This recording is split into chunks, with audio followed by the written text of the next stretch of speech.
Welcome back to The Explainer. Today, we're diving straight into Chapter 5 of Marx's Capital. We've already laid out the general formula, MCM, but that formula leaves us with a huge question, a central contradiction. Where does the extra money, the profit, actually come from? Marx's answer is what we're going to unpack, and it takes us from a simple economic puzzle to the very core of social relationships. Okay, so let's quickly recap. The whole circuit of capital kicks off with this formula, MCM. A capitalist starts with money, that's our M. They use it to buy commodities, our C. Now, these commodities are a mix of things, raw materials, machines, and, as we'll see, one very special type of commodity. Then, through production, a new, more valuable commodity is made, which is then sold for more money, M prime. That prime is the original cash plus a little extra, the surplus value. And right there, that's the puzzle.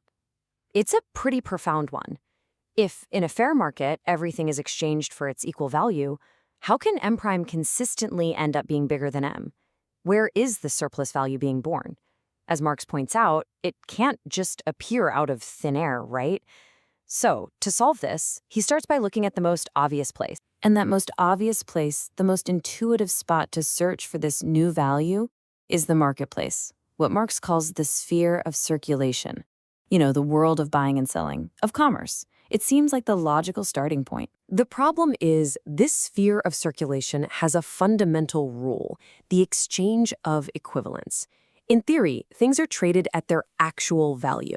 You have a coat worth $10, you sell it for $10. No new value gets created in that transaction. All that's happened is a change in form, from a coat to money. So if that law holds true across the board, then systematically creating profit for the entire capitalist class seems, well, impossible. Of course, you might be thinking, well, hold on. Can't you just make a profit by buying cheap and selling dear? And Marx sees that coming. Sure, an individual capitalist can get ahead by being a clever trader, maybe even by swindling someone. But that can't explain how the entire system grows. For society as a whole, it's just a zero-sum game. One person's clever gain is just another person's loss. All you're doing is shuffling existing value around.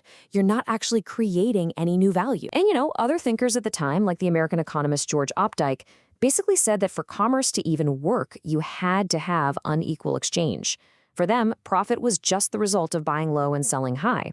But for Marx, that's just not a good enough explanation. A system that depends on everyone constantly outsmarting each other can't explain the overall aggregate growth of wealth in a society. So we've kind of hit a wall here. We've reached a really critical conclusion. Surplus value can't come from selling things for more than they're worth, and it can't come from buying them for less than they're worth. The transformation of money into capital just can't be explained by looking at the marketplace alone. We have to look somewhere else entirely. Marx's solution to this whole puzzle is honestly incredibly elegant. He says our capitalist has to get lucky. They have to find one very special, one peculiar commodity available for sale on the market, a commodity that's totally unlike anything else. And that peculiar commodity is labor power. Now, it's really, really important to get this distinction right. This isn't the act of labor itself. It's the capacity to work. It's the sum total of a person's mental and physical abilities, their skills and energy, that a worker agrees to sell to a capitalist for a certain amount of time, whether that's for an hour, a day, or a week. And this is it. This is the key that unlocks the whole thing. Every commodity has two sides, a use value and an exchange value. What makes labor power so unique, so peculiar, is that its specific use value, the very act of putting it to work, is a source of new exchange value. Think about it. When a capitalist uses up coal, the value of that coal is just transferred to the final product.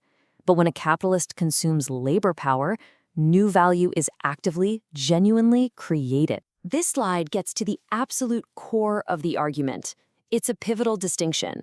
The exchange value of labor power, what it costs, is determined just like any other commodity by the labor time it takes to produce it. In this case, that means the value of the food, shelter, and other things a worker needs to stay alive and show up for work the next day. But the value that the use of that labor power creates over a full working day is a completely different and larger amount. That gap is everything. So this realization forces us to leave the noisy public sphere of the market, with all its talk of freedom, equality, and property, and to go somewhere else.